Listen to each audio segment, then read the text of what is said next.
For 40 years. The walls of my home in Biddleville didn't just hold up a roof. They held the memory of every soul I'd ever helped. Starting with my own son, David. That house, bought with my late husband Robert's hard-earned money and my own overtime pay, was more than just brick and wood. It was a landmark. It was the place the neighbors knew they could come for a cup of sugar or a shoulder to cry on. It was the place where my church group, the Sisters of Grace, met every first Thursday, filling the air with the smell of sweet potato pie and the sound of hymns. I, Grace Ellington, at 65 years old, believed my legacy was built on that foundation of generosity, a foundation Robert and I had laid down with prayer and hard work. That morning started like any other Tuesday. The sunlight streamed through the kitchen window, hitting the row of African violets I kept on the sill. I was kneading dough for the upcoming church bake sale. My hands, spotted with age but still strong, working the flour, just as my grandmother had taught me. The radio was playing a soft gospel tune. My goodness. Grace, you're going to sell out in 5 minutes flat with that bread. A voice called from my back porch. I looked up, wiping a dusting of flour on my apron. Morning, Mrs. Jenkins. You know the Lord doesn't like a braggart. Mrs. Jenkins, my neighbor of 30 years and the church's most notorious gossip, chuckled as she walked right in. Screen, door slapping shut behind her. The Lord also knows good baking when he smells it. How's that boy of yours? David still climbing the ladder over in Ballantyne? I smiled, my heart swelling with that familiar, foolish pride. He's doing well. Thank the Lord. He and his fiancée, Victoria, are trying to build their future. He's a regional manager now. You know, I know, she said, waving a hand. You make sure he remembers this church. Though, a man can't just climb. He has to lift, as he does. We haven't seen him in the pews since Easter. Her words pricked at something uncomfortable in my heart. A little truth I tried to ignore. He's busy. You know how young folks are. But his heart is in the right place. Was all she said, accepting a small taste of the dough. Well, bless your hands. Dear, see you Sunday. After she left, the house felt quiet. I looked at the photos on the refrigerator. David in his cap and gown, paid for with double shifts at the hospital. David in his first suit. David with Victoria, a woman I'd only met a handful of times. She was pretty, in that sharp, modern way, but she always looked at my comfortable, lived-in home like it was something to be renovated. My phone buzzed on the counter, and David's picture lit up the screen. My heart lifted instantly. Hello, son. I was just talking about you. Mom, how's my favorite lady? His voice was smooth, full of that charm he could turn on like a faucet. I'm blessed. Baby, just getting these rolls ready for the bake sale. Are you and Victoria coming to service this Sunday? There was a brief pause. Sunday's tough. Mom, Vicky has this brunch thing. But listen, I'm glad I caught you. I was actually calling about something important. I leaned against the counter, my hands still covered in flour. Everything all right? Everything's great, better than great. A huge opportunity just landed on my desk. Mom, a real estate investment. It's a sure thing. Opera development deal. Victoria's firm got an inside track on. It's the kind of thing that sets you up for life.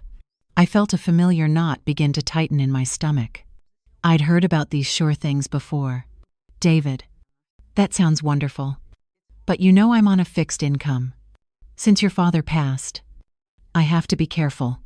I know, he said quickly, his voice dropping from enthusiastic to earnest. But this isn't a handout. It's an investment. Victoria and I are trying to build a future. Mom, we're trying to build something real. Don't you want to see us succeed? Don't you want to be a part of that? There it was. The guilt. The subtle, painful twist that made me feel like I was a bad mother if I said no. Like I was holding him back. Mrs. Jenkins' words rang in my ears. Lift as you climb. Wasn't this my job? As his mother? How much? How much are you talking about? I asked. My voice barely a whisper. Just 5,000. It's just to secure the spot. I'll pay you back double by Christmas. I swear on Dad's grave. My stomach lurched. Don't you swear on that? I'm sorry. Mom, I really need this. Victoria is counting on me. I'm counting on this.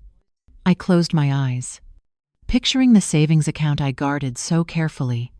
It was for emergencies, for a new roof, for the day I might need a nurse.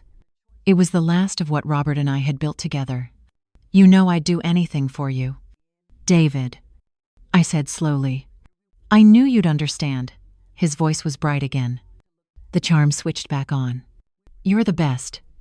Mom, you're a lifesaver. I'll go to the bank this afternoon, I said, feeling tired. No. The bank is too slow. The spot will be gone. Can you just transfer it online, like I showed you? So, after we hung up, I went to my little desk in the hallway. I wiped my hands clean, sat down at the old desktop computer, and opened my online banking page. The number stared back at me. My cushion. My security. My hand trembled as I typed in the numbers. Setting up the transfer to David's account. This was the third investment this year. The last one was for startup costs for Victoria's marketing idea. The one before was for car repairs. I felt a deep, cold anxiety. A small voice screaming that this was wrong. That Robert would be ashamed of me for being so foolish. I pushed the voice down. He was my son. My only child. This is what you do. You give. You lift.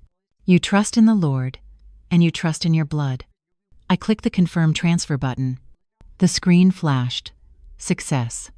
The knot in my stomach turned to stone. I transferred the money, praying to the Lord that this would be the last time.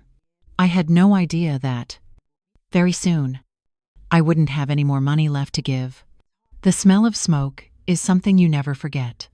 It's the smell of your life dissolving into the air. It wasn't the smoke detector that woke me. It was the heat. A suffocating, blistering heat that pulled me from a deep sleep into a nightmare. I sat bolt upright in my bed, my heart instantly pounding a desperate rhythm against my ribs. The air was thick and gray, stinging my eyes, clogging my throat. Jesus, help me. I choked, throwing off the covers. My room was filled with a terrifying, flickering orange light. The fire was already in the hallway. I heard a sound like a gunshot, a window exploding from the pressure. Panic, cold and absolute, seized me. I wasn't thinking about photo albums or my mother's china. I was thinking about air. I was thinking about escape. I fumbled for the lamp on my nightstand, but my hand hit only empty air. The plastic was already melting. I scrambled off the bed, my feet hitting a floor that was alarmingly warm. I didn't go to the door, even in my terror. I knew that was death. I went to the window, coughing, my lungs burning. I grabbed the only thing I could see on my dresser, my purse, the purse I always kept by my bed, holding my wallet, my phone, and my keys. I threw the strap over my head, grabbed the heavy antique chair by my desk, and slammed it against the window pane. The glass shattered, and blessed, cold night air rushed in, mixing with the acrid smoke. I didn't care about the broken glass. I tumbled out onto the low roof of the porch, cutting my hands and knees. But I didn't feel it. I scrambled to the edge and half fell, half jumped into the azalea bushes below. Only then, kneeling on the damp grass in my nightgown, did I look back at my home? It wasn't a house anymore. It was an inferno. Flames were roaring from the windows, devouring the roof. reaching up to God like greedy, orange fingers. The whole neighborhood was lit up. Grace. Oh, sweet Lord Jesus. Grace. I turned to see Mrs. Process Jenkins running across her lawn, her face a mask of horror. I called 911. They're coming. Are you hurt? Child? She wrapped a thick blanket around my shoulders. And only then did I realize I was shaking so hard I could barely stand. I couldn't speak. I could only watch. The sirens wailed in the distance, getting closer. But it was too late. I watched the living room window burst, the place where I'd just been kneading dough. I watched the flames consume the wall where I'd marked David's height every year. From a little boy up to a man taller than his father. I saw the attic, where Robert's old suits were still hanging, collapse in on itself. Every memory, every laugh, every prayer, every argument, all of it was being erased. The firefighters arrived, shouting and pulling hoses. But they weren't trying to save my house. They were just trying to keep the fire from taking Mrs. Later. Jenkins' home, too. They were spraying water on a ghost. I stood there for an hour. Or maybe it was a lifetime. The community gathered. Sisters from the church. Neighbors I only waved to. They stood with me. Some praying. Some crying. But I was numb. I felt nothing but the scratch of the wool blanket and the cold, wet grass under my bare feet.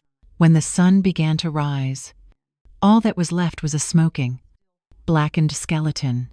The fire chief, his face smeared with soot, came over to me. His eyes were kind, but his words were grim. Ma'am, Mrs. Ellington, I'm so very sorry. It's a total loss. How? I whispered, my throat raw. We won't know for sure without an investigation. But with a house this age, it looks like it was electrical. Started in the wall of the living room. It likely smoldered for an hour before it broke through. An electrical fire. Not an act of God. Not a punishment. Just bad wires. Mrs. Jenkins guided me into her kitchen, sat me down, and forced a cup of hot, sweet coffee into my trembling hands. You'll stay with me, Grace. You'll stay as long as you need. I looked at her, my eyes finally focusing. Thank you, Clara. But I can't. Your grandkids are visiting. There's no room. I have to call David. He'll know what to do. She nodded slowly, her eyes full of pity. A pity I wasn't ready to accept. I used her phone. My hands were still shaking, and I had to dial 3 times before I got the number right. It rang once, twice. This is David. His voice was sharp. Professional. David. I had to stop, to swallow the soot and the tears. David. Son. The house is gone. Everything. There was a pause. It was just a second. Maybe 2. But in that silence, I could hear the calculations. I could hear the inconvenience. It was a fraction of a second too long. My God.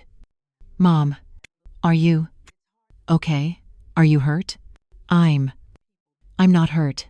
Just some scratches. But, David, there's nothing left. I'm at Mrs. Jenkins' house. I'm in my nightgown. Another pause. I heard muffled speaking in the background.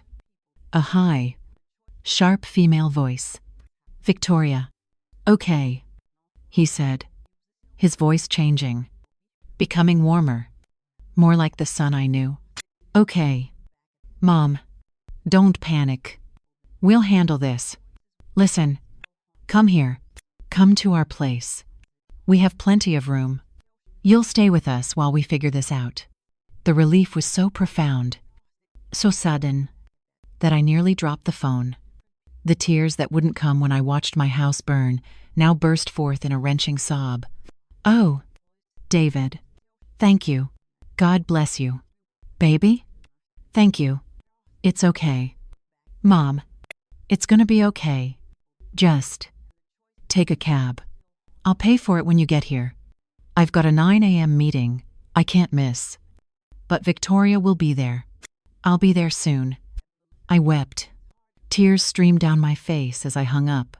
He was still my boy. He would take care of me. Mrs. Jenkins helped me find some clothes her daughter had left behind. A pair of sweatpants and a t-shirt.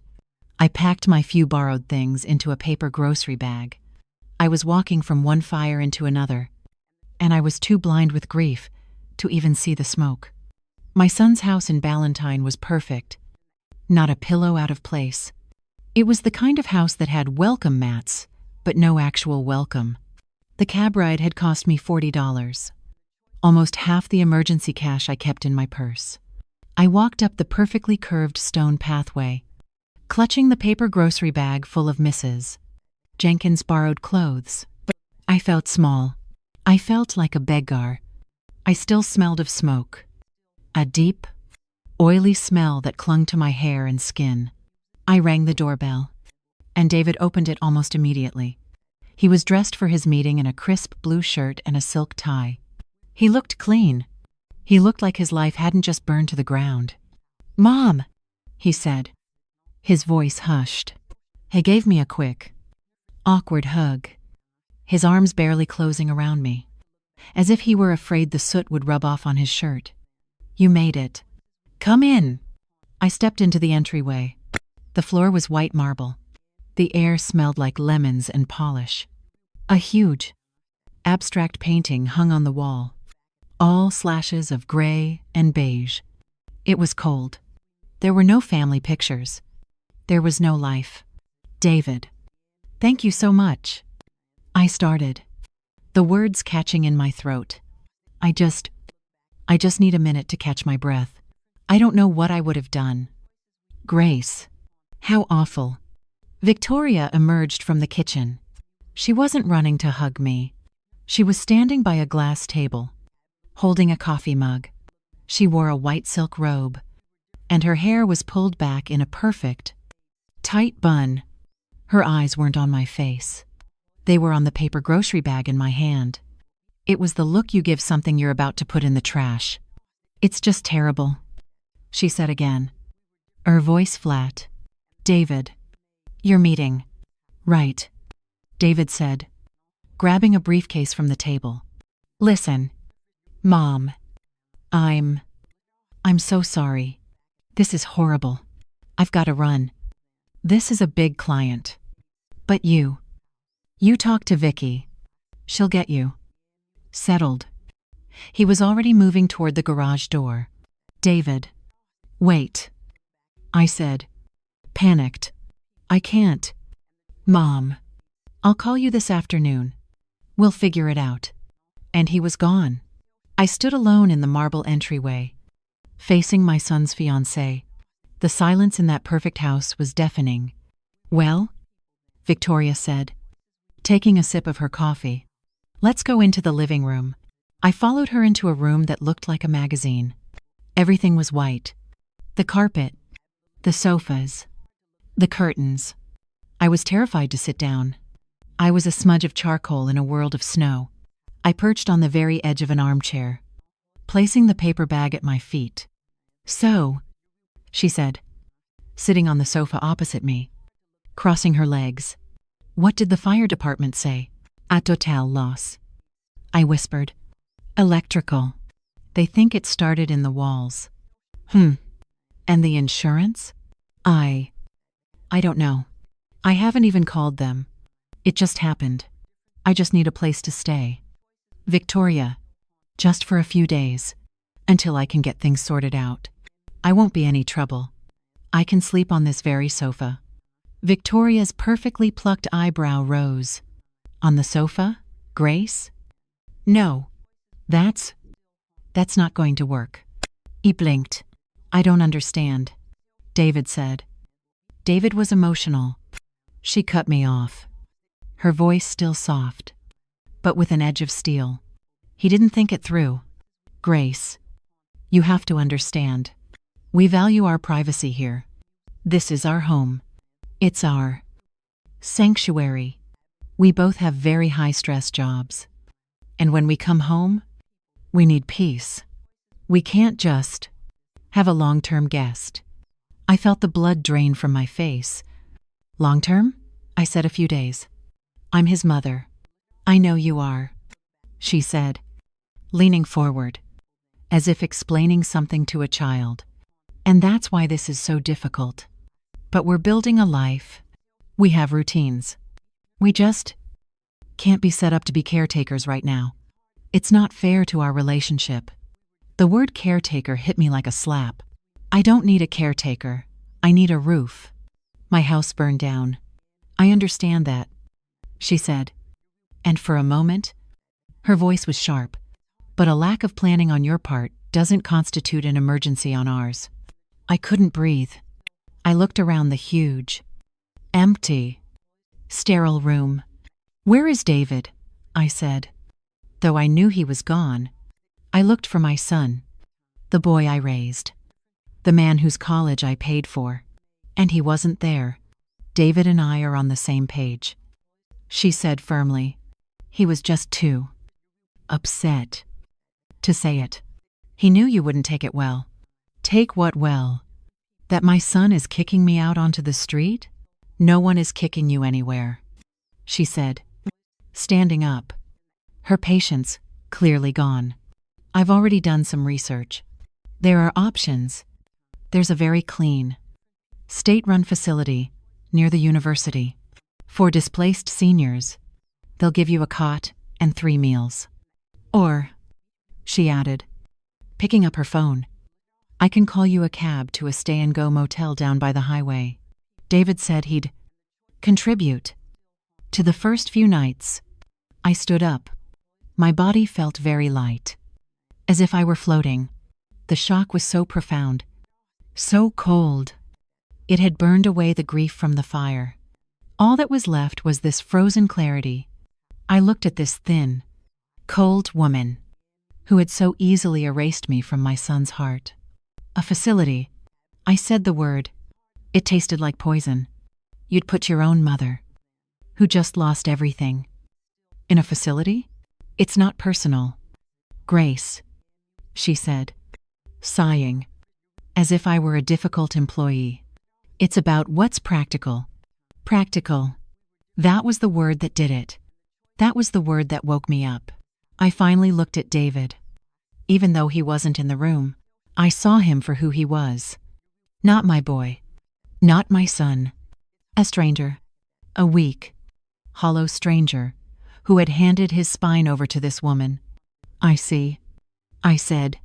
My voice was hollow, but it was steady. I understand completely. I bent down and picked up my paper grocery bag. The cheap paper crinkled in the heavy silence. Grace, don't be dramatic, Victoria said, annoyed. We're trying to help you find a solution. I walked past her, back to the marble entryway. I didn't look at her. I looked at that abstract, meaningless painting on the wall. No, I said. You've already found your solution. I opened the heavy front door and stepped out into the bright, uncaring sunlight. I didn't turn around when I closed it behind me. I picked up my suitcase. The silence in that perfect house was louder than the fire. I see, I said, my voice hollow. I am no longer your mother. I am just impractical. There is a special kind of loneliness that only exists in a cheap motel room. Listening to the ice machine hum and wondering how your entire life led you to this place. The stay-and-go motel was 3 miles down the highway from David's perfect house.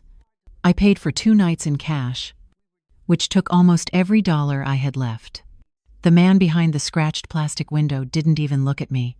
He just slid a keycard toward me and grunted. The room smelled of stale cigarettes and mildew. The bedspread was a nauseating shade of brown and had a cigarette burn near the corner. The walls were so thin I could hear the man in the next room coughing. A deep, rattling cough that shook the wall. The ice machine down the hall clanked and dropped a load of ice, making me jump. I didn't turn on the television. I just sat on the edge of the hard bed, the paper grocery bag at my feet. The finality of it all washed over me. I hadn't just lost a house. I had lost a son. The boy I had rocked to sleep. The boy whose fevers I had cooled with a damp cloth. The boy whose name I had called in prayer every single night of his life. He was gone. Victoria had taken him, and he had let her. For the first time in my life, my faith faltered. I didn't pray. What was the point? I had been a good servant. I had been generous. I had been kind. I had tithed 10% of every dollar I ever earned. And for what? To end up here.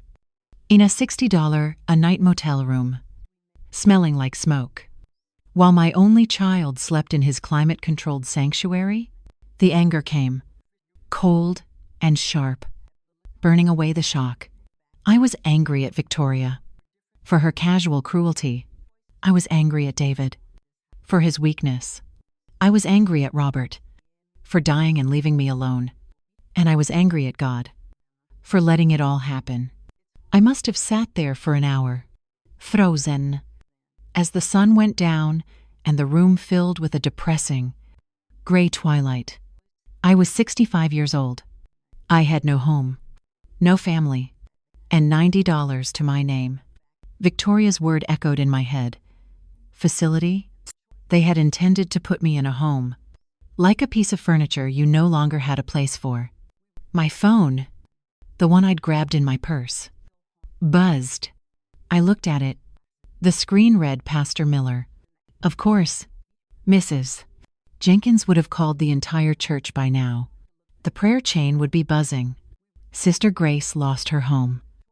Sister Grace's son turned her away. The shame of it was suffocating. I wanted to ignore the call, but my fingers answered it anyway. Grace? His voice was deep and steady. The voice that had comforted our congregation through countless funerals and crises. I'm here, Pastor, I whispered, and my voice broke. Clara Jenkins told me what happened. He said gently, the fire. And what happened at David's home? Grace, I am so sorry. I don't know what to do. Pastor, I wept, the anger dissolving into a sea of despair. I think God has forgotten me. No, child, he said, his voice firm, pulling me back from the edge. Do not let the devil put that lie in your heart. The Lord tests us. Grace, but he does not abandon us. He is a shield and a refuge. Right now, you are in the fire, but you will not be consumed. This is a shaking. Grace, not a breaking. You are stronger than this. You are one of his strongest soldiers. I listened to him speak. The words of the psalm washing over me. Familiar and comforting. He reminded me of Job. He reminded me of Daniel. He reminded me of the strength that my ancestors had carried. A strength that was in my blood. The church is here for you. He finished. The auxiliary is gathering a collection. You are not alone in this. We prayed together. And when I hung up, the room didn't feel quite as cold. The anger was still there. But it wasn't the helpless anger of a victim. It was the hot, sharp anger of a soldier. A shaking, not a breaking. I felt a new resolve. I would not go to a facility. I would not let them break me. I stood up and dumped the contents of my purse onto the stained bedspread. It was a pathetic collection. A half-used tube of lipstick, a packet of tissues, my checkbook, useless, and my old, worn-out leather wallet. I opened the wallet, planning to count my remaining dollars. And that's when I saw it, tucked into a forgotten flap. Behind my expired library card was a piece of cardstock.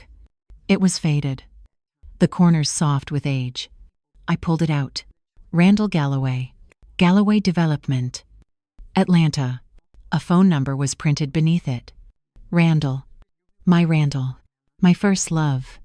From 40 years ago, the boy with the laughing eyes and the big dreams, who had promised to come back for me before he left for Atlanta to make his fortune.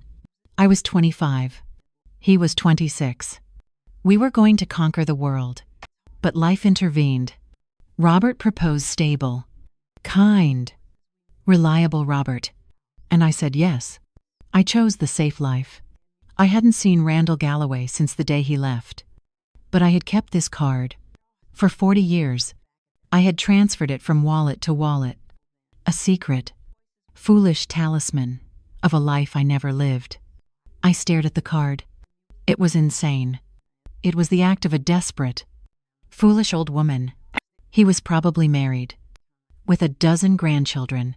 He probably wouldn't even remember my name. The number was likely disconnected. But as I looked at the motel's cracked ceiling, as I heard the man next door start to snore, as I smelled the mildew on the pillow, I knew I had nothing left to lose.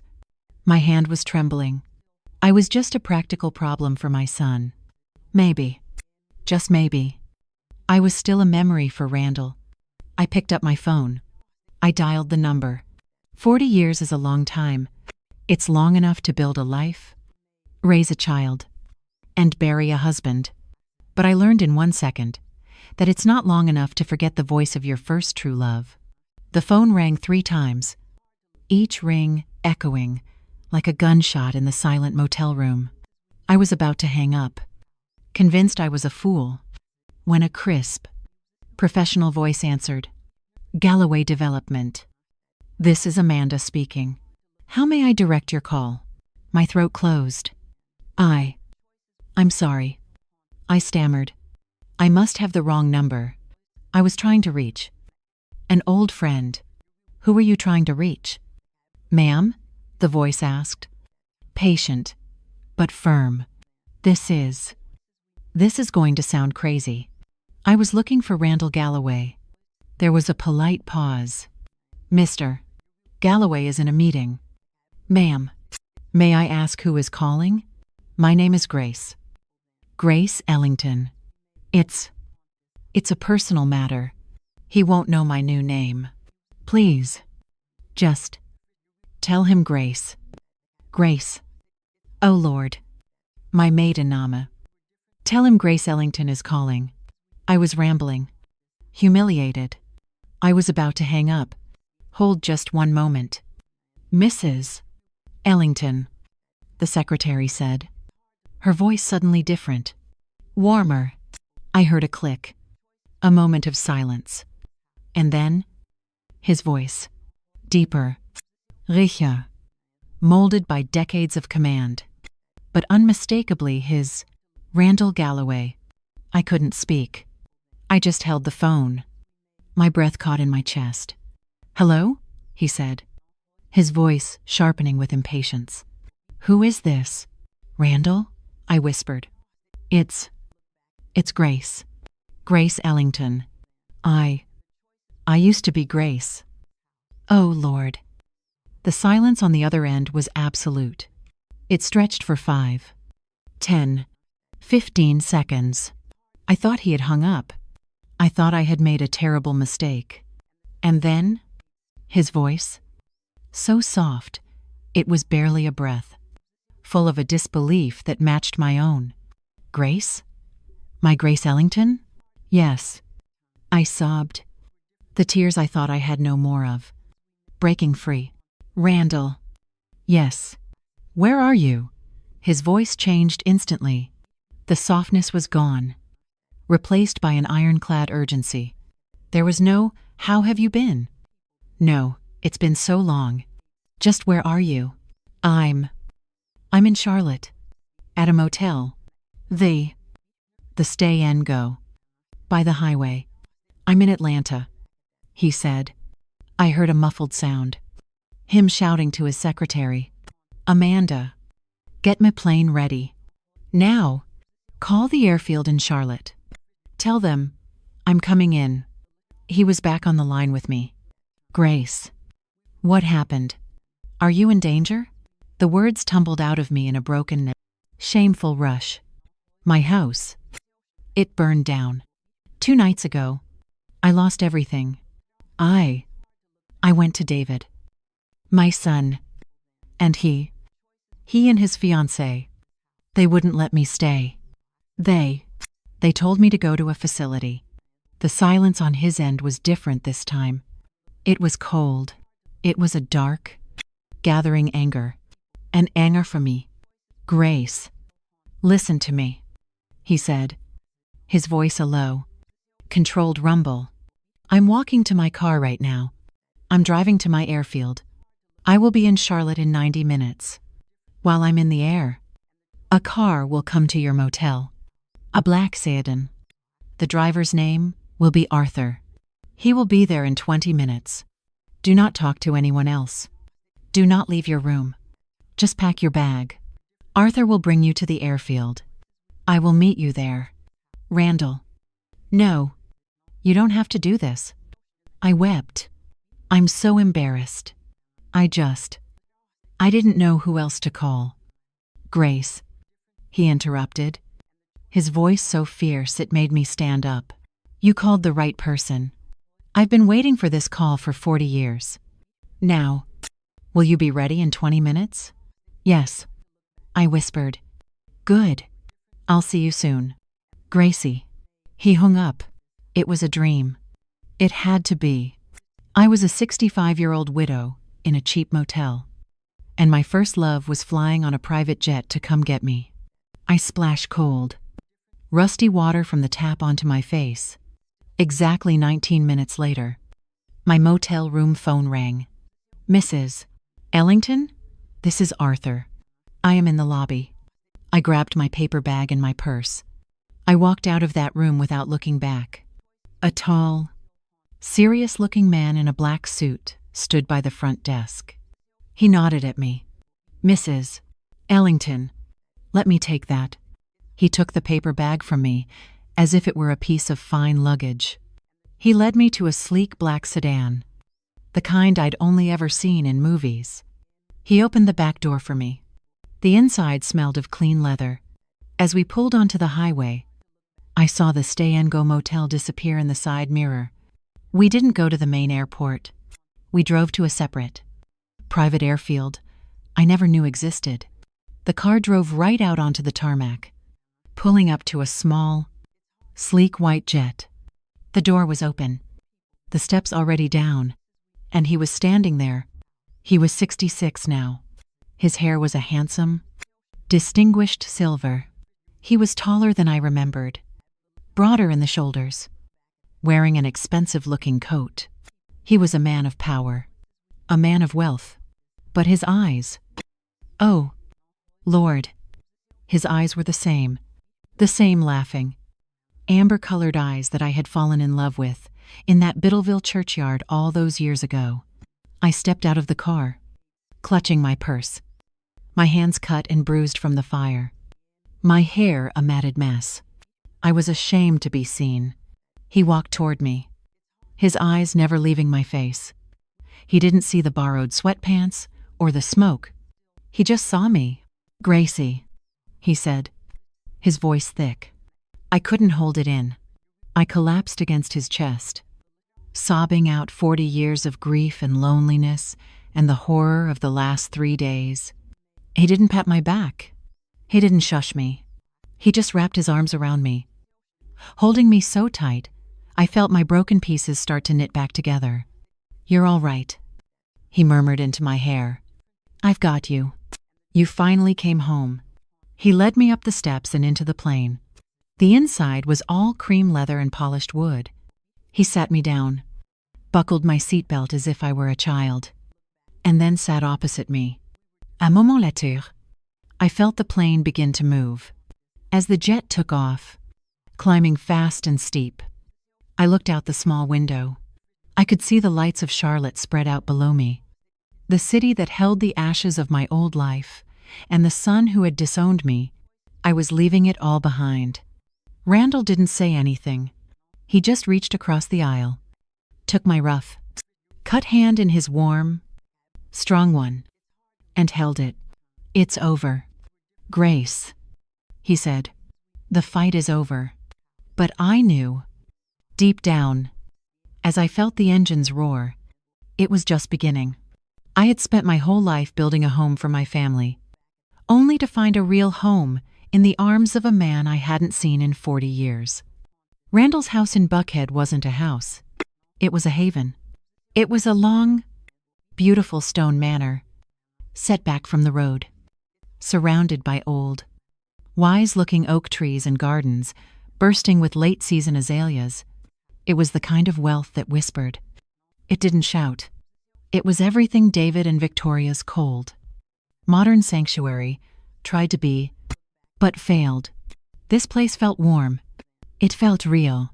Randall led me inside, and I was so overwhelmed. I just stood in the foyer. It's beautiful. Randall, it's too big, he said simply, picking up my paper bag. Always has been. Come, let me show you to your space. He didn't put me in a small guest room. He led me to an entire wing of the house. It was a beautiful suite of rooms, a large bedroom painted in a soft, calming blue, a sitting room with its own fireplace, and a bathroom bigger than my old kitchen, with a deep soaking tub. Randall, this is too much, I whispered, touching the soft quilt on the bed. He stood at the doorway, giving me my space. Grace, I want you to listen to me. This is your space. No one will rush you. No one will bother you. You can stay in this room for a week, or you can come out in 10 minutes. There are no expectations here. You are safe. His words were a balm. I thought of Victoria, her talk of boundaries and sanctuaries, which were just cold words for get out. Randall was offering me a true sanctuary, one that was meant to heal, not to exclude. Thank you, I said, the words feeling small for the gift he was giving. I'll have my housekeeper, Maria, bring you up some things. Toiletries, a robe. Tomorrow, we'll go shopping. Get you whatever you need. Just rest. Grace, rest. He closed the door, and I was alone in the most beautiful silence I had ever known. I took a long, hot bath in that deep tub. I washed the smoke from my hair. I watched the soot and grime of the last 3 days circle the drain and disappear. And as it went, I felt something else go with it, the feeling of being a victim. The next morning, I woke up to sunlight streaming through the windows and the smell of coffee. I put on the plush robe Maria had left for me and found Randall in a vast, sun-drenched kitchen, reading a newspaper at a wooden island. "Good morning," he said, smiling, those amber eyes crinkling at the corners. "Sleep well?"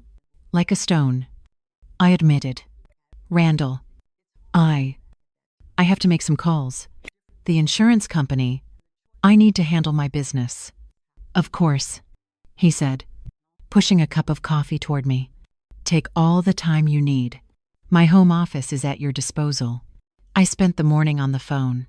It was difficult. I had to recount the story of the fire over and over, but finally, I reached the right claims adjuster. "Yes, Mrs. Ellington," the woman said. "We have the fire department's report. It's been ruled an accident. We can expedite the check, given your total loss. It looks like your policy payout will be $90,000. After the deductible, $90,000. It was a fraction of what my home had been worth. But it was something. It was my something. I need to update my mailing address," I said, my voice firm. I gave her Randall's address in Atlanta. That check would not be going anywhere near Charlotte. As I hung up, a new, cold thought entered my mind. My son, David. He didn't know where I was. Part of me wanted to keep it that way. But the mother in me, the one who was dying, but not yet dead, felt a sliver of obligation. And then I realized my phone wasn't just dead. It was fried from the fire and water. Randall had already anticipated this. A brand new cell phone in a box was sitting on the desk, just in case. A note from him read, I had it activated with my old number. It felt strange. This new, sleek piece of glass. As soon as it came to life, it buzzed angrily. A dozen missed calls from David. A string of texts. Mom, where are you? Are you still at that motel? I told Vicky I'd call them. Mom, Mrs. Jenkins called. She said, you left in some fancy car. What is going on? Mom, you need to call me. This isn't funny. We need to talk about the insurance. The last text. We need to talk about the insurance. Not I'm worried about you. Not I'm sorry. The phone rang in my hand. It was him. I took a deep breath, clutching the new, unfamiliar phone. I was standing in Randall Galloway's sunlit office. Safe and secure. I was no longer the woman in the smoky nightgown. I answered. Mom, where are you? He yelled. No, hello. I've been going crazy. You disappeared. Mrs. Jenkins said, you left with some man in a car. Who was it? What's going on with the insurance money? That is my business. David, I said. My voice was so calm. It surprised me. There was a stunned silence. What? What did you say? Mom? You're not making sense. You just lost your house. You're probably in shock. You shouldn't be making decisions. I am perfectly calm. David. And I am perfectly safe. Safe where? Where are you? I am with an old, dear friend. Someone who was kind enough to offer me a real sanctuary. I heard Victoria's voice. Sharp in the background. Who is it? Who does she know? Ask her about the money. David. David's voice came back. Harder. Mom. You listen to me. You're not in your right mind. That insurance check needs to be handled properly. It's our family's money. It's my inheritance. My inheritance. He said it. He finally said the quiet part out loud. He wasn't worried about me. He was worried about his inheritance. I see.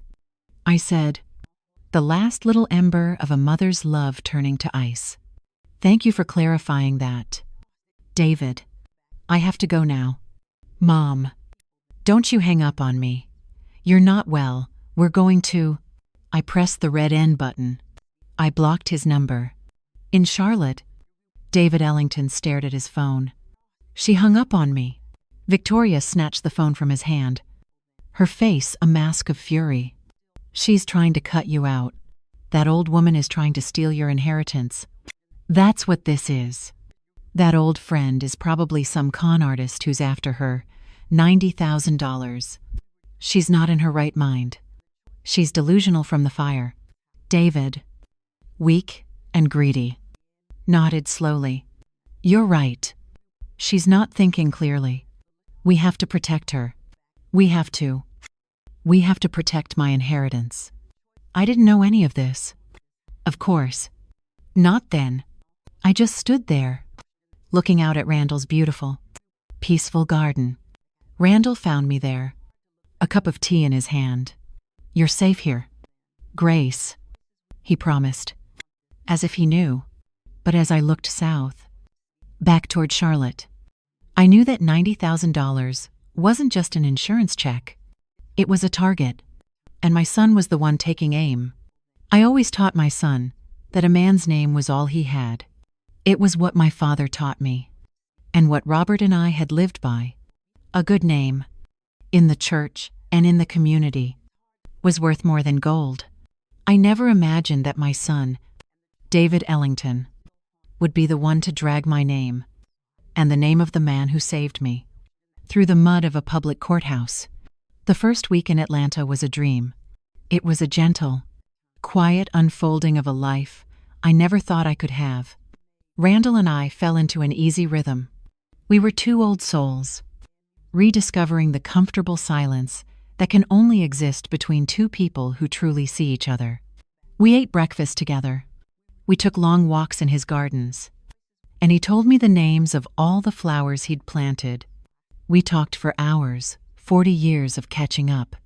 He told me about his business, the struggles and the successes. I told him about Robert, about my quiet, steady marriage. I told him about the joy of raising David. And the slow, aching loneliness after Robert passed. We were careful, respectful of the lives we had both lived apart. But underneath it all, that old, sweet affection was reknitting itself. Stronger this time, tempered by age and loss. He never once made me feel like a burden. He made me feel like a guest of honor. After a few days, I insisted on cooking for him, and the joy on his face as he ate my simple chicken and dumplings, a recipe David and Victoria had scoffed at, made my heart feel full for the first time in years. We were in the middle of one of these peaceful breakfasts. Just a normal Friday morning. I was telling him about Mrs. Jenkins' legendary sweet potato pie. When the doorbell chimed, "Are you expecting someone?" I asked. "No," he said, frowning. Maria, his housekeeper, came into the kitchen, a worried look on her face. "Mr.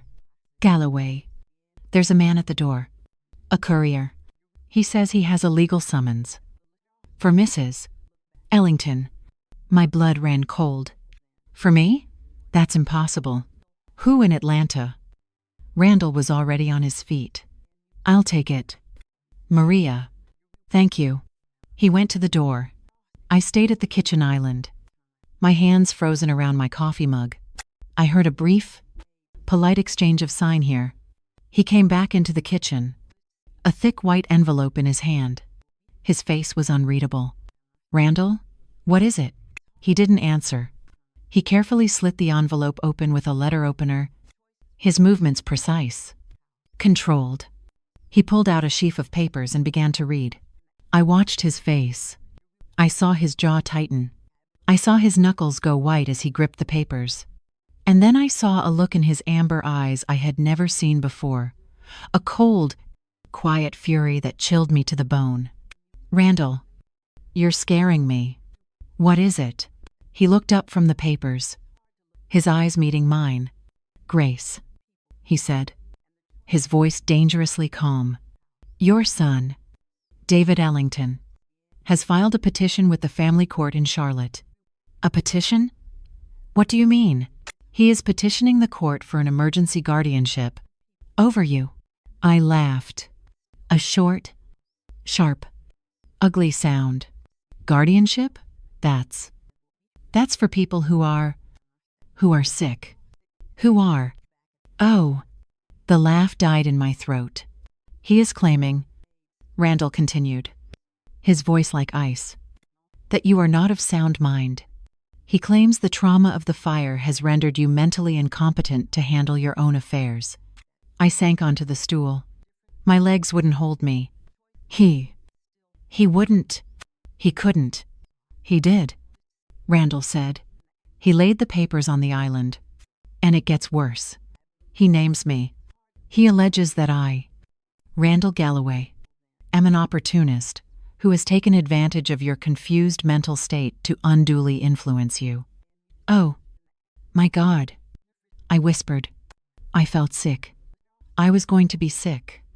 Right there on the polished floor. The shame was a physical weight, crushing my chest. This was what David and Victoria meant. She's not in her right mind. They were using it. He's not just disowning me, I said, the words tasting like ash. He's trying to have me declared insane. He's trying to have me locked up. "No," Randall said, his voice sharp. "He doesn't want you locked up. He wants your money."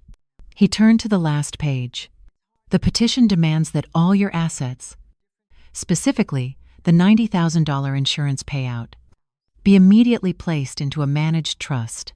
A trust to be administered by David Ellington." There it was. The truth. In cold, black and white legalese. It was never about my safety. It was never about my sanity. It was about $90,000. My son was willing to stand up in a court of law, in front of God and the entire city of Charlotte, and declare his own mother insane, just to get his greedy hands on my money. This was the ultimate betrayal. This was a sin that had no name. To air your family's dirty laundry in public, to lie on your own mother. It was unthinkable. I should have been weeping. I should have been hysterical. But as I looked at those papers, I felt that cold, a hard place inside me, the place that had been born in that cheap motel room, turned from ice to steel. The mother, Grace, was gone. Mrs. Ellington, the soldier, was all that was left. When? I asked. Randall looked at the summons. 1 week. A hearing is scheduled in Charlotte. They're moving fast, claiming it's an emergency. What do we do? Randall put the papers down, aligning them in a perfect, neat stack. He looked at me, his eyes now clear of anger, filled only with a grim, strategic calm. First, he said, you are not crazy. You are not incompetent. You are a survivor, and we are going to fight this. He walked over to the phone on his office desk. He picked it up and pressed a single button. Amanda, he said, his voice pure business. Get me Marcus Thorne at our legal firm in Charlotte. No, not his associate. The head of the firm. Tell him it's personal. Tell him to clear his calendar. He paused, listening, then looked over at me, his gaze softening for just a second. But his voice was pure steel. Tell him we are going to war. He turned back to me, his hand still on the phone. He is not taking one more thing from you. Grace, this ends now. The papers sat on the island. A declaration of war from my own child. The hearing date was just 1 week away. My son was taking me to court to prove I was crazy. The question was, who would the judge believe? I walked into that Charlotte courthouse holding Randall's arm. Not as a victim, but as a mother who had finally woken up. My son wanted to prove I was weak. I was there to prove he was wrong. Randall's lawyer, Marcus Thorne, was everything you'd want a lawyer to be: tall, sharp as a tack, and wearing a suit that probably cost more than my first car. He had flown to Atlanta to meet with me, and I had spent 2 days telling him everything. About the house, about David's constant investments, about Victoria's coldness, about the stay-and-go motel. He just listened, his pen moving across a yellow legal pad, his expression grim. Now, standing in the hallway of the Mecklenburg County Courthouse, I felt a tremor of fear.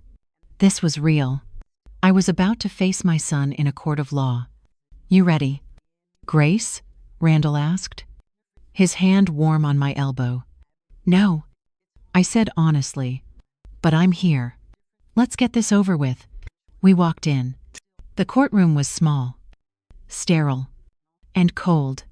David and Victoria were already there, sitting at the petitioner's table.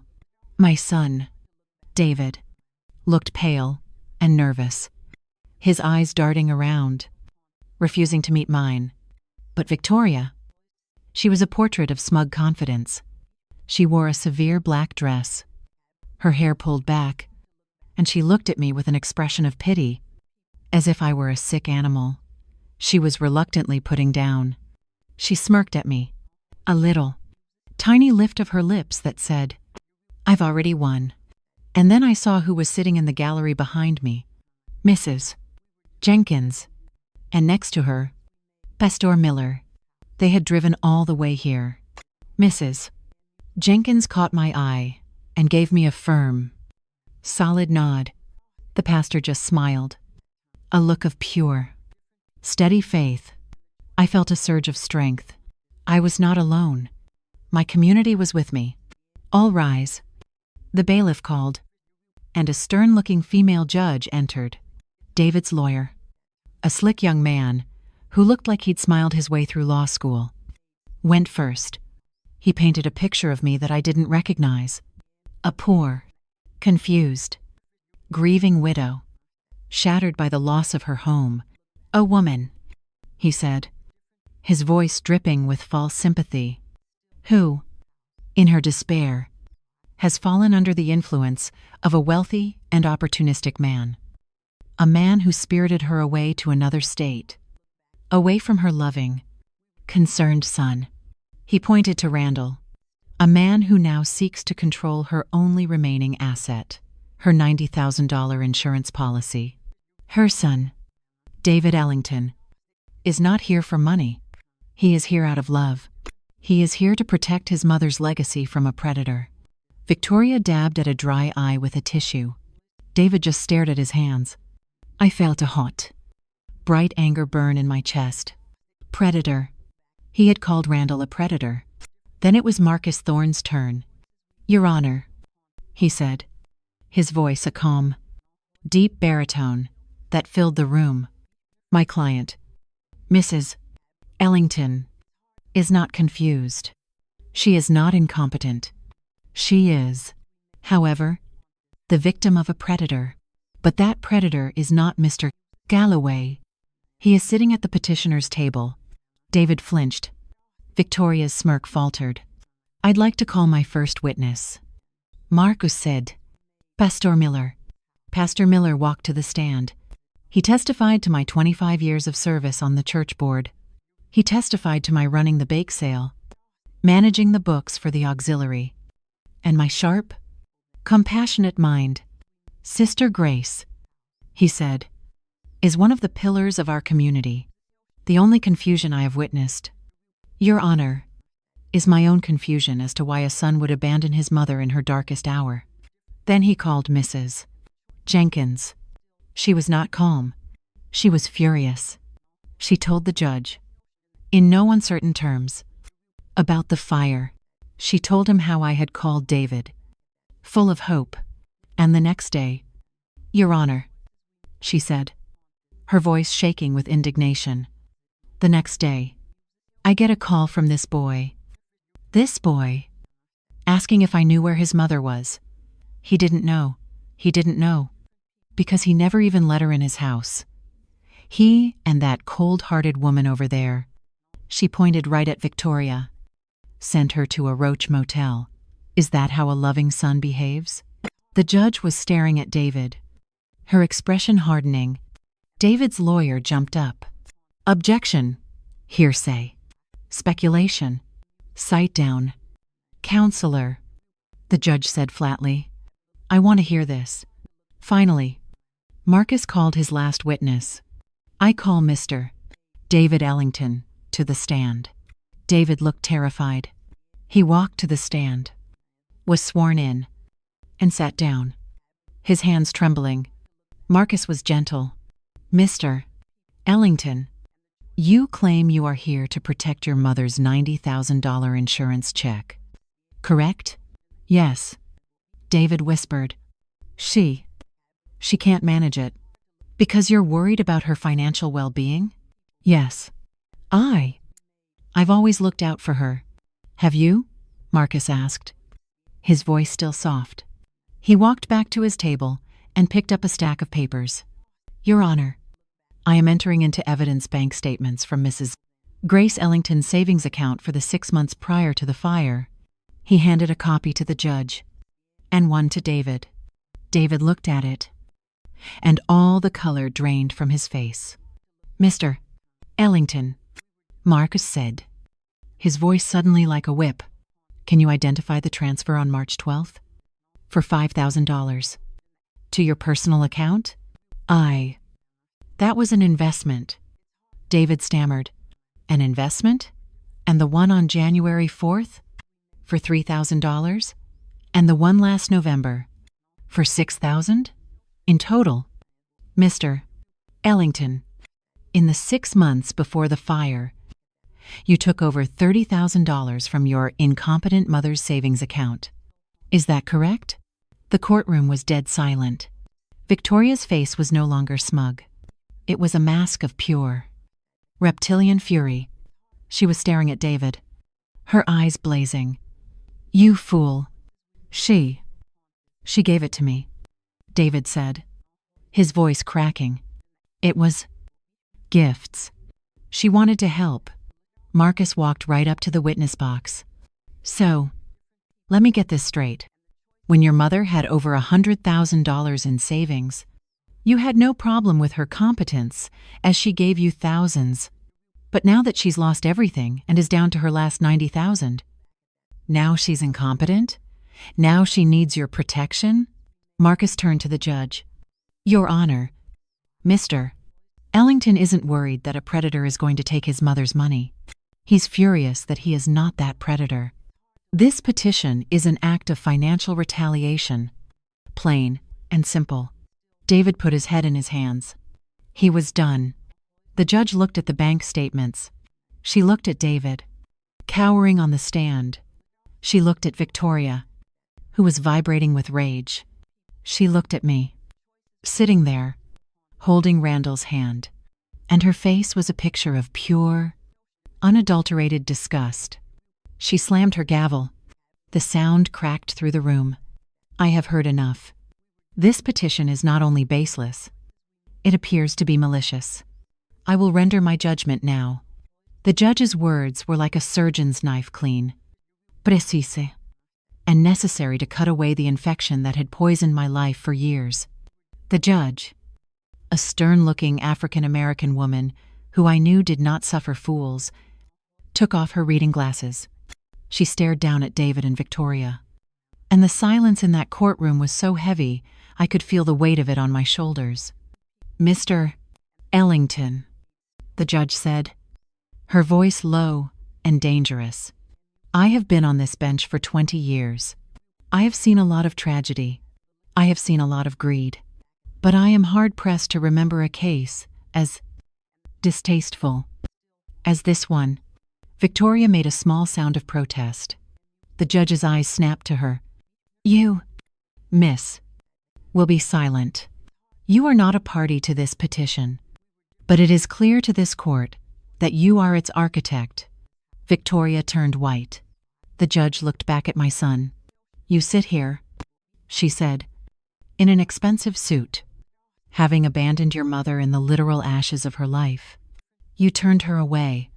You suggested she, a pillar of her community, be put in a facility, and then, when she finds a safe harbor, you have the unmitigated gall to come into my courtroom and accuse her of being incompetent and her benefactor of being a predator. All, it seems, to get your hands on a $90,000 insurance check that you are in no way entitled to. She leaned forward. You are not concerned. You are greedy. You are not a loving son. You are an ungrateful child, and you have committed a disgusting act of filial betrayal. You have wasted this court's time, and you have humiliated your mother. Your Honor. David's lawyer tried to stand. Sit down, she barked. The petition for guardianship is dismissed. With prejudice. She looked right at David. That means you can never file this again. Furthermore, I am ordering you to pay all legal fees for Mrs. Onema. Ellington, it is the least you can do for this. This performance. She looked at me, and her entire expression softened. Mrs. Ellington, you have my deepest sympathies for your loss, and you have my profound respect. You have handled this with a dignity your son should learn from. You are free to go. And ma'am, she added, change your will. She slammed the gavel. We are adjourned. It was over. Just like that. I let out a breath I felt like I had been holding since the fire. Randall squeezed my hand. Pastor Miller and Mrs. Jenkins were behind me, murmuring, Praise God and Amen. We stood up to leave. David and Victoria were frozen at their table, their lawyer shuffling his papers, avoiding their eyes. As we walked toward the door, David seemed to snap out of it. He ran toward me, his face desperate and pale. Mom! Mom! Wait. Please. Victoria grabbed his arm. David. Don't. Let's go. He shook her off. Mom. Please. I didn't know. She told me. I stopped. I turned to face my son, my 39-year-old son. I looked at his weak face, his eyes searching for an excuse, for a way out. I saw the boy I had raised, and I saw the stranger he had become, and I felt nothing. No anger, no sadness, just empty. The place he had lived in my heart for 40 years was now vacant. I held up a hand. One. Single. Steady hand. No, I said. My voice was quiet, but it cut through the murmuring in the courtroom. No more. David, you are not my son. Not in any way that matters. A son does not do what you did. A son does not try to have his mother declared insane for money. You have made your choice. You chose her. I glanced at Victoria, who was staring at me with pure hatred. And you chose this. I am done. Mom, he whispered, his hand reaching for me. I pulled my arm back, as if he were a snake. Do not, I said, my voice dropping. You will not speak to me again. You will not call me. You will not come near me. You are a stranger to me. I turned my back on him. I took Randall's arm, and I walked out of that courtroom. Into the light. We didn't go back to Atlanta. Not right away. We went straight to Marcus Thorne's office. A few blocks away.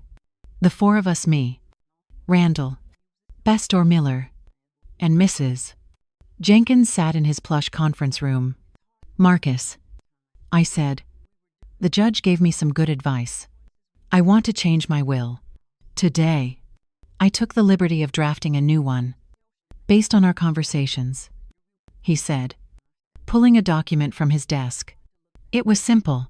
I, Grace Ellington, being of sound, mind, and body, and I had a court order to prove it left nothing to my son. David Robert Ellington. Not a dollar. Not a photograph. Not a stick of furniture. Should any be recovered? My entire estate, including the full $90,000 from the insurance payout and any other assets, was to be divided into two parts. Half was to go to my beloved church, the First Baptist of Biddleville, with a specific fund earmarked for community outreach and support for seniors in need. The other half was to be donated to a women's and children's shelter in Atlanta that I knew Randall supported. I looked at Pastor Miller. I want my legacy to be about building. Pastor, not about blood. He nodded, his eyes wet. That is a fine legacy. Sister Grace. A fine legacy. Indeed. Marcus handed me a pen. I looked at the line. The place for my signature. This was the last chord. This was the final cut. I thought I would feel a moment of sadness, a flicker of regret for the boy I had lost. But as I signed my name, I didn't feel sadness. I felt free. The fire had taken my house, but my son's greed had just cost him his entire legacy. For 65 years, I thought my legacy was the house I kept and the child I raised. I was wrong. My legacy is the life I chose to build. Once I was free enough to build it. 6 months after that day in the courtroom, I stood in Randall's garden. It was a warm spring day in Atlanta, and the air was sweet with the smell of gardenias. But it wasn't just Randall's garden anymore. It was our garden. And it wasn't his house. It was our home. I was wearing an ivory-colored lace dress, simple and elegant, that Randall had insisted on buying for me. I wasn't a young bride, full of nervous dreams. I was a 66-year-old woman, full of a peace I had never known. About to marry my first love, Pastor Miller, who had driven all the way from Charlotte, stood before us under a large oak tree. Mrs. Jenkins, wearing her finest Sunday hat, sat in the front row, beaming. There were only 20 people there, Randall's closest friends, his business partner, and my 2 dearest friends from my old life. It was a wedding built on truth, not obligation. Randall took my hands in his place. His hands were warm and strong, and as I looked into his amber eyes, I saw 40 years of waiting, of patience, out of a love so steady. It had crossed a lifetime to find me. Grace, he said, his voice thick, repeating his vows. I promised I'd come back for you. I'm just sorry it took me so long. I promised to spend every day I have left making you feel safe, cherished, and whole. When Pastor Miller pronounced us husband and wife, and Randall kissed me, I didn't feel like a survivor. I felt like I had been reborn. Life with Randall was a revelation. It wasn't just the comfort or the beauty of our home. It was the ease. It was waking up every morning knowing I was valued. It was him listening to my opinions on his new building designs, and me teaching him how to finally make a decent pie crust. It was the quiet evenings, reading side by side in front of the fire. It was a partnership of equals, something I realized I had never truly had. We didn't just hoard our blessings, that $90,000 from my insurance check. It became a seed. Randall matched it, and then matched it again. We went back to Charlotte, and I stood before my old congregation, not as a victim, but as a benefactor. We established the Grace Ellington Fund for senior support at the First Baptist Church. My legacy, the one I signed into being in that lawyer's office, was now a real thing. A new community outreach wing, providing meals, transport, and legal aid to elders in the congregation who felt trapped or alone. My first life, my life in Biddleville. I had been about giving until I was empty. My new life was about building something that would keep on giving, long after I was gone. And what of David and Victoria? I didn't have to ask. Mrs. Jenkins, in her weekly calls, kept me informed. The shame of that day in court, she said, had spread through the Charlotte community like wildfire. You can't just try to declare your mother insane and expect to show your face at the next church potluck. David's Company, a firm that prided itself on family values. I got wind of the court's judgment. He wasn't fired. He was demoted, sent to a back office, his regional manager title stripped away. Victoria, it seems, had not signed up for a life with a failure. The pressure of the demotion, the public shame, and the loss of that inheritance was too much for their sanctuary. Mrs. Jenkins told me, with no small amount of satisfaction, that the engagement was off. Victoria had left him. The last I heard, David had to sell the perfect house in Ballantyne. He couldn't afford it on his new, lower salary. He had moved into a small apartment somewhere on the other side of town. Alone. When she told me, I waited for a feeling of triumph, or a bitter "I told you so." But there was nothing.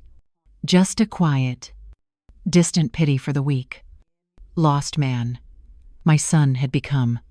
God had delivered his justice, and he didn't need my help to do it. That evening, I was standing on the terrace of our home in Atlanta, watching the sunset paint the sky in shades of orange and purple. The air was cool, and Randall came up behind me, wrapping a soft cashmere shawl around my shoulders. He put his arms around my waist, and we stood there, watching the day end. "What are you thinking about? Grace Ellington Galloway?" he murmured into my hair. I leaned back against his strong, solid chest. I thought of the fire, the smell of smoke, and the cold marble of David's entryway. I thought of the damp, stained walls of the Stay and Go motel. I thought of the cold fury in that courtroom. And I thought of this, the peace, the safety, the love. "Happy?" I said. Considering the word, I'm more than happy. I turned in his arms to look at him. This good, strong man who had been my beginning and was now my beautiful, blessed ending. "No, Randall," I said, my heart so full I could barely speak. "I'm whole." My story could have ended in that motel room. It could have ended in the ashes of my home in Biddleville. But the Lord, in His wisdom, showed me that an ending is often just a new beginning in disguise. The fire took my house, but it gave me back my life. The betrayal of my son took my family, but it gave me back my strength. I learned that a legacy is not what you leave for people. It is what you leave in people. It's the strength you show, the boundaries you draw, and the love you refuse to compromise. I am 66 years old, and for the first time, My life is truly my own, shared with a man who honors me. In a home built on respect, not just obligation. My faith was tested in the fire, but it was forged in the courtroom. I was shaken, just as my pastor said, but I was not broken. And now, I want to ask you, who have walked this path with me, have you ever faced a moment where family felt more like a foe than a friend? Have you ever had to choose between the child you raised and the respect you deserve? Please, share your own stories in the comments below. Your wisdom is a light for others who might be walking in that same darkness right now. Thank you for listening.